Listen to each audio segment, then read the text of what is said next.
Bonjour chers amis, nous sommes toujours en confinement, début du mois de mai 2020, mais on nous dit que bientôt on va pouvoir en sortir. Alors j'espère que ce sera le cas. Il n'y a pas longtemps, j'ai reçu une lettre de nouvelles de Jean-Marc Dupuis qui écrit pour ce magazine Santé, Nature, Innovation et il disait ceci. C'est un article qui s'intitule « Confinement, la révolte des aînés ».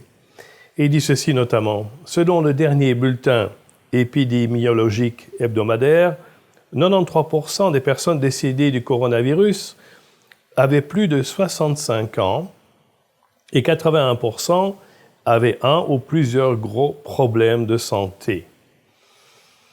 La moyenne d'âge des décès est de 81 ans. Et d'après ce qu'il a vu également, en Suisse, il y a quelques personnes qui se sont exprimées dans les journaux, et notamment ce monsieur Éric Danzier, de 85 ans, et qui disait ceci. « À titre personnel, je préfère perdre 1 ou 2 années de ma vie et continuer à voir mes petits-enfants. J'en ai 11, que de me murer dans la solitude. » Puis un autre témoignage d'une dame, Jeannette Meyer, de 75 ans, qui dit ceci. « Bien sûr que je continue à sortir. Les personnes âgées ont plus de risque de mourir de peur et d'isolement que du Covid-19. Je suis attristé par la panique qui saisit certains de mes amis âgés. C'est ce stress qui va finir par les tuer, dit-elle. On voit donc que malheureusement, ce coronavirus atteint surtout les personnes âgées. Et puis, un peu plus loin, il y a un autre sous-titre, un autre paragraphe qui s'intitule « L'enfer est pavé de bonnes intentions ». Pour la personne qui meurt, comme pour celle qui l'accompagne et doivent la laisser partir, ce n'est pas un caprice que de vouloir lui tenir la main, la serrer dans ses bras, une dernière fois, et recueillir son souffle, comme on disait autrefois. C'est certain que cette situation nous oblige à revoir la façon dont nous nous comportons, surtout devant la mort. Et ça, c'est justement le titre du premier segment que je voudrais vous présenter maintenant. Il y en aura 6 en tout. Premier segment, la pensée de l'éternité. On lit un premier verset dans la Bible qui vient de Ecclésiaste, chapitre 3 et verset 11, et qui dit ceci. « Il fait toutes choses belles au moment voulu. Il a même mis dans le cœur de l'homme la pensée de l'éternité, même si l'homme ne peut pas comprendre l'œuvre que Dieu accomplit du début à la fin. » Et puis, je vais vous citer aussi le titre d'un article du journal Le Soir en Belgique, qui date du 15 avril 2020, et le responsable d'une maison de repos disait ceci. « Nous étions des maisons de vie, mais maintenant nous sommes devenus des maisons de mort. » C'est bien triste. Que dit la Bible encore à ce sujet, à propos de la pensée d'éternité à laquelle nous devons penser justement maintenant et nous préparer, parce que de toute façon, il est inévitable qu'un jour nous allons mourir. Nous sommes nés un jour et un jour nous mourrons. Que dit la Bible à ce propos? Ecclésiaste, chapitre 7 et verset 2.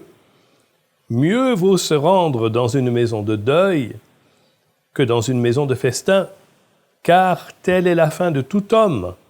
Et celui qui est en vie peut ainsi se mettre à réfléchir. » C'est le moment de réfléchir, mes amis, de réfléchir à notre vie, la façon dont nous avons vécu, dont nous vivons aujourd'hui et dont nous vivrons demain, et surtout penser à réfléchir à l'éternité. Où allez-vous passer l'éternité? Ça, c'est une question absolument primordiale, importante. Et la Bible nous dit ceci. « Car Dieu a tant aimé le monde qu'il a donné son Fils unique, afin que quiconque, n'importe qui, vous, moi, quiconque croit en lui, ne périra pas, mais il aura la vie éternelle. Voilà ce qu'il nous faut, ce qu'il vous faut, ce qu'il me faut, c'est d'être certain que nous allons passer l'éternité dans la présence de Dieu. Et pour cela, donc, il faut croire en Dieu et croire en son Fils Jésus-Christ. Encore un verset dans Jacques, chapitre 4 et verset 14. En effet, qu'est-ce que votre vie? C'est une vapeur qui paraît pour un instant et qui disparaît ensuite. La Bible nous dit clairement, ne pensez pas que vous serez ici encore de nombreuses années.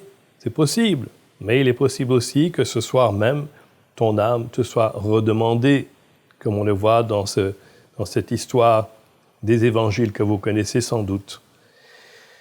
Et finalement, je termine cette séquence, cette première partie, avec ce qu'on dit que Blaise Pascal, le grand philosophe, avait dit. Il y a dans le cœur de l'homme un vide en forme de Dieu. Ce qui veut dire qu'il n'y a que Dieu qui pourra remplir ce vide.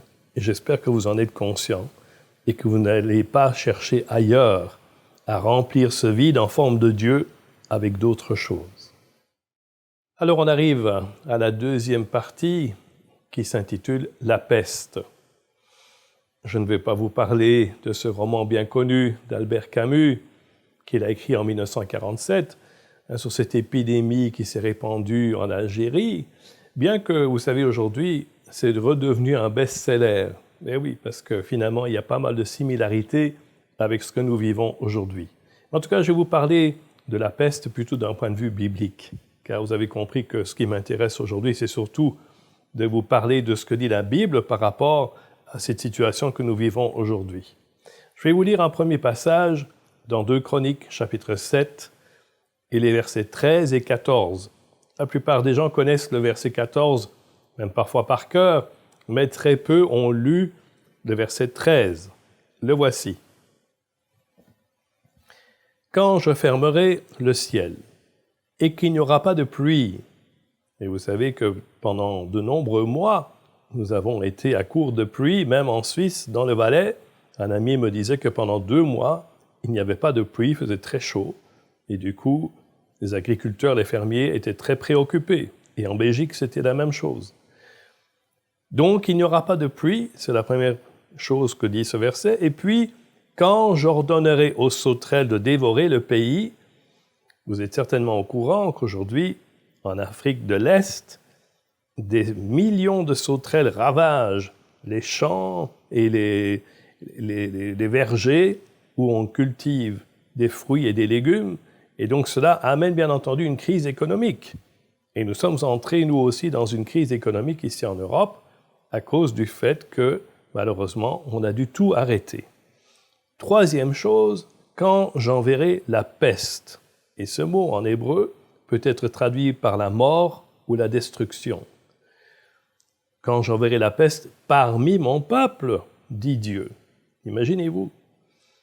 Et puis, on arrive justement à ce verset 14 que la plupart des gens connaissent. « Si mon peuple, celui qui porte mon nom, s'humilie, prie et me cherche, et s'il renonce à ses mauvaises voies, alors je l'écouterai du haut du ciel, je lui pardonnerai son péché et je guérirai son pays. » C'est une promesse extraordinaire que Dieu nous fait, mais elle est entre nos mains, c'est-à-dire entre les mains des gens qui croient en Dieu, qui sont le peuple de Dieu. On ne peut pas s'imaginer que des non-croyants qui ne croient pas en Dieu vont commencer à prier, à s'humilier, à chercher la face de Dieu. Donc, conclusion, la guérison de nos pays se trouve dans les mains des chrétiens, des gens qui croient en Dieu. Donc, dans vos mains. Il faut que vous preniez cela très au sérieux. Encore un autre verset dans Amos, chapitre 3 et verset 6, et qui va répondre à une question légitime que se posent pas mal de personnes aujourd'hui. Est-ce que c'est par hasard que nous sommes dans cette situation ou est-ce que c'est quelque chose qui était voulu par Dieu? On lit ce verset. Arrive-t-il un malheur, donc même un mal, dans une ville sans que l'Éternel en soit l'auteur? Imaginez-vous. Ici, la Bible nous le dit clairement, quand il y a des problèmes qui arrivent, des malheurs, il ne faut pas se faire d'illusions, c'est Dieu qui au moins a permis que cette chose arrive. Soit nous croyons que Dieu est souverain et il est le Tout-Puissant, c'est-à-dire qu'il contrôle toutes choses, ou alors nous croyons que c'est Satan qui dirige les choses, et dans ce cas-là, bien entendu, c'est lui qui a orchestré tout cela. Encore, donc, un appel à la repentance et à la prière. On arrive au troisième mouvement, au troisième point, qui s'intitule « Le jugement de Dieu ». Alors certaines personnes me disent « Bon, écoutez, peut-être qu'on ne peut pas vraiment parler d'un jugement de Dieu à l'heure actuelle, mais peut-être d'un avertissement. » On peut l'appeler comme on veut. De toute façon, pour moi, ce qui est important, c'est de réaliser que nous sommes dans une situation où Dieu permet que nous nous remettions en question et surtout qu'il est en train de juger notre façon de nous comporter. Alors on va lire un premier passage qui se trouve dans Hébreux, au chapitre 9 et verset 27. « Il est réservé aux êtres humains de mourir une seule fois, après quoi vient le jugement. » Qu'est-ce que cela veut dire? C'est que quand nous mourrons, eh bien nous devrons affronter le jugement de Dieu. Je vais devoir affronter le jugement de Dieu pour ma vie, et vous devrez affronter le jugement de Dieu pour votre vie. Il faut en être conscient. Dans 1 Pierre chapitre 4 et verset 17, il nous est dit ceci. « En effet, c'est le moment où le jugement commence, et il commence par la maison de Dieu. » Et comme vous le savez aujourd'hui, pratiquement toutes les maisons de Dieu, entre guillemets, sont fermées.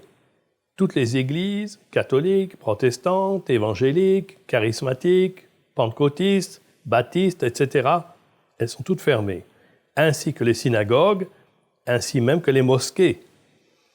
Qu'est-ce que cela veut bien dire? Que c'est certainement le jugement que Dieu nous a envoyé à nous, en tant que peuple de Dieu, pour que nous puissions nous remettre en question et réaliser que peut-être nous avons fait faux pas.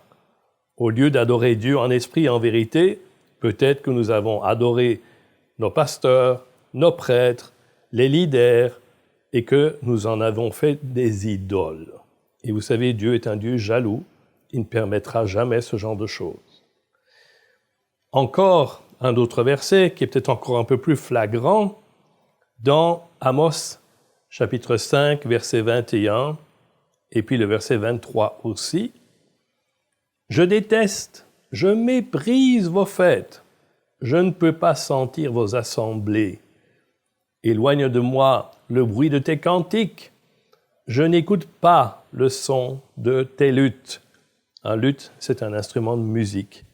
Et il est vrai, mes amis, qu'aujourd'hui, dans certaines églises, quand on va là, on a plutôt affaire à un spectacle, souvent malheureusement de très mauvaise qualité, avec un bruit assourdissant, un tintamarre phénoménal. Et je me demande si certaines personnes pensent que Dieu est devenu sourd avec son âge avancé et que c'est pour ça qu'il faut faire la musique très très bruyante. Je suis un petit peu sarcastique, mais croyez-moi, malheureusement, quand on va dans certaines églises, c'est vraiment l'impression que ça donne. Encore un verset qui nous vient du livre de Jérémie et qui nous parle exactement de ce dont je vous parlais il y a quelques secondes, c'est-à-dire que nous avons tendance à nous appuyer sur une personne, que ce soit un pasteur, un prêtre, un leader, peu importe. Et voici ce que dit Jérémie dans Jérémie 17 et verset 5. « Voici ce que dit l'Éternel. Maudit soit l'homme qui fait confiance à ce qui est humain, qui prend des créatures pour appui et qui détourne son cœur de l'Éternel. » Oh, je pense que malheureusement, on a tendance à tomber dans cette catégorie. Et puis encore un autre verset dans Joël, chapitre 1, verset 9 et 15. Écoutez bien. Les prêtres, les serviteurs de l'Éternel, sont dans le deuil. Quel jour terrible! Oui, le jour de l'Éternel est proche. Il vient comme une dévastation décidée par le Tout-Puissant. Pourquoi est-ce que les prêtres, les serviteurs de l'Éternel, seraient dans le deuil? Ne serait-ce pas peut-être parce que tout à coup, ils ont perdu leur position de pouvoir, ils n'ont plus d'influence sur les gens ou à distance, et peut-être qu'aussi, ils ont perdu leur gagne-pain, ou même carrément, ils ont perdu leur position et leur situation d'autorité qui les mettait sur un piédestal. Je me demande si ce n'est pas là aussi peut-être la raison pour laquelle ces prêtres et ces serviteurs de l'Éternel, entre guillemets, sont dans le deuil. Et je voudrais encore citer Apocalypse chapitre 3, à partir du verset 14. Écoutez bien ce verset dans lequel le Seigneur s'adresse à l'Église. Comprenez bien, ces paroles s'adressent à l'Église. À partir du verset 14, il est écrit ceci. « Écrit à l'ange de l'Église de Laodicée, voici ce que dit l'Amen, le témoin fidèle et véritable, l'auteur de la création de Dieu. Je connais tes œuvres, je sais que tu n'es ni froid ni bouillant.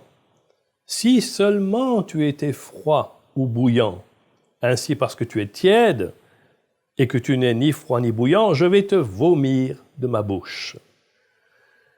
Moi, je reprends et je corrige tous ceux que j'aime. Si Dieu vous reprend, s'il me reprend, s'il nous corrige, nous devrions être contents, parce que c'est la preuve qu'il nous aime. Et donc du zèle et repens-toi. Voilà la caractéristique qui devrait être la nôtre de l'Église de la fin des temps, c'est que nous sommes zélés pour nous repentir, que nous avons hâte de nous repentir. Et puis ce verset tragique que tout le monde connaît, verset 20, mais qu'on pense qu'il s'adresse au monde, aux gens du monde, alors qu'ici, on voit clairement qu'il est parlé de l'Église. Ce verset s'adresse à l'Église et il dit ceci, le Seigneur parle, « Voici, je me tiens à la porte et je frappe. Si quelqu'un entend ma voix et ouvre la porte de l'Église, j'entrerai chez lui, je souperai avec lui et lui avec moi. » C'est triste, ce verset, parce que ça veut dire que Jésus a été mis à la porte de l'Église et on est en train d'essayer de l'en garder, c'est-à-dire le garder hors de l'Église parce qu'on a nos programmes, nos plans, nos projets. Quatrième partie, retourner à la normale. Est-ce que nous voulons véritablement retourner à la normale? Parce que ce n'est pas obligatoire que ce qui était normal auparavant était bon et qu'on devrait y retourner justement. Un premier verset dit ceci dans Proverbes, chapitre 26 et verset 11. « Comme un chien retourne à ce qu'il a vomi, l'homme stupide reproduit sa folie. » Alors j'espère que ce ne sera pas le cas, ni pour vous, ni pour moi. On va lire encore un autre verset qui se trouve dans Ézéchiel, chapitre 18 et verset 25. Vous dites, la manière d'agir du Seigneur n'est pas correcte. Écoutez donc, communauté d'Israël, est-ce que c'est ma manière d'agir qui n'est pas correcte? Ne serait-ce pas plutôt vos façons d'agir qui ne sont pas correctes? Vous savez, certaines personnes disent aujourd'hui, si c'est ce que Dieu nous envoie, il n'agit pas d'une façon très correcte. Est-ce qu'on a mérité ce genre de choses? Poser la question, c'est déjà y répondre. En effet, je pense que nous avons mérité ce que nous vivons et ce que nous subissons aujourd'hui. Encore un autre verset, dans Jean, chapitre 4 et verset 23. « Mais l'heure revient, et elle est déjà là, où les vrais adorateurs adoreront le Père en esprit et en vérité. » En effet, ce sont là les adorateurs que le Père recherche. Dieu cherche des gens qui l'aiment de tout leur cœur et qui l'adorent de tout leur cœur et non pas en faisant du spectacle. C'est ça, la leçon que nous devons apprendre. Et je termine cette séquence, donc retourner à la normale, avec encore un verset de l'apôtre Paul dans Philippiens, chapitre 3, versets 13 et 14, et qui dit ceci.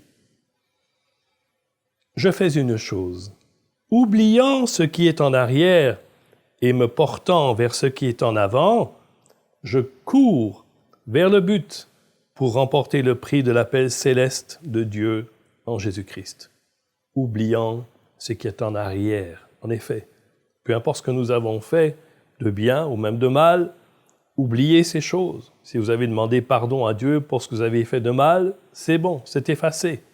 Maintenant, regardez vers le futur et ne vous retournez pas. Et puis, encore un autre verset dans Malachie, chapitre 3 et verset 18. « Et vous verrez de nouveau la différence entre le juste et le méchant, entre celui qui sert Dieu et celui qui ne le sert pas. » Il n'y a pas longtemps, je relisais ce verset avec un ami et il me dit « Tu sais ce que ça veut dire ?» Je dis « Non ». Il me dit « Ça veut dire que bientôt, on va de nouveau voir la différence entre celui qui se dit chrétien et celui qui l'est véritablement. » Parce que malheureusement, il y a beaucoup de gens dans ce monde qui se disent chrétiens, mais qui ne le sont pas véritablement, qui ne portent pas les fruits de ce qu'ils disent, confesser ou croire.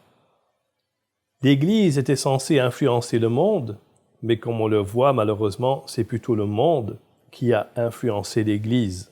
Et il est temps que nous retournions à cette position où c'est l'Église qui influence le monde dans ses décisions politiques, morales, éthiques, et que nous soyons un exemple et non plus des copieurs de ce qui se fait dans le monde. On va passer à la 5e partie, saisir l'occasion de changer. Ah oui, mes amis, il faudrait saisir cette occasion de changer. Alors, notamment dans ce que nous devrions changer, je crois qu'une des choses qui doit absolument changer, c'est notre attitude envers Israël. Parce que malheureusement, bien des chrétiens ont des problèmes avec Israël jusqu'aujourd'hui.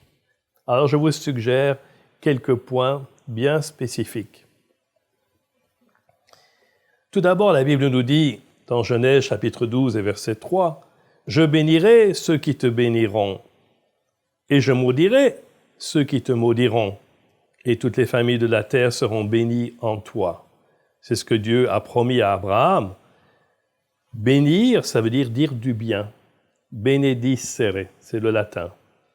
Et puis maledicere, c'est toujours le latin, mais ça c'est maudire. Est-ce que vous dites du bien d'Israël ou est-ce que vous dites du mal d'Israël et du peuple juif aujourd'hui? On peut se poser la question. Et nous lisons aussi dans Jean chapitre 4, verset 22, « Vous adorez ce que vous ne connaissez pas. Mais nous adorons ce que nous connaissons, car le salut, et le mot salut en hébreu, c'est Yeshua, qui est aussi le nom de Jésus, comme vous le savez sans doute. Le salut, Yeshua, vient des Juifs. C'est clair. C'est à travers ce peuple que Dieu s'est révélé au monde et que nous avons tout reçu d'un point de vue spirituel. Ne l'oublions jamais. Je voudrais aussi vous partager ce verset en parlant de saisir l'occasion de changer qu'on trouve dans Malachie chapitre 3 et verset 24. C'est le dernier verset de ce qu'on appelle l'Ancien Testament ou la première alliance. Écoutez bien. « Il ramènera le cœur des pères vers leurs enfants et le cœur des enfants vers leurs pères. » Et c'est vrai qu'à l'heure actuelle, les pères sont obligés de rester à la maison avec leurs enfants et les enfants sont obligés de rester à la maison avec leurs pères parce qu'ils sont tous confinés. Et quelque part, c'est sans doute une bonne chose parce qu'ils ont le temps d'apprendre à connaître leurs enfants et les enfants ont le temps de connaître leur père également. Donc c'est une bonne chose. Mais ce n'est pas que dans un point de vue physique, mais aussi d'un point de vue spirituel.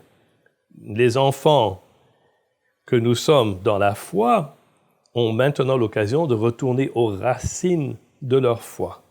Et moi, j'en ai profité pour lire un livre qui s'intitule « La judéité de Jésus », qui a été écrit par un rabbin américain, et ça m'a beaucoup instruit.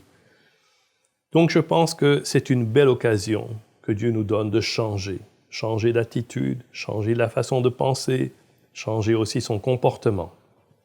Et puis conclusion, pratiquement, qu'est-ce que nous devrions faire d'un point de vue pratique? Quelles sont les choses qu'on peut faire? Bien sûr, nous devons tous rester à la maison, confinés, comme il nous a été indiqué de le faire. Mais je ne sais pas si vous le saviez, mais la Bible nous parle finalement de ce confinement. Mais oui, c'est étonnant, n'est-ce pas?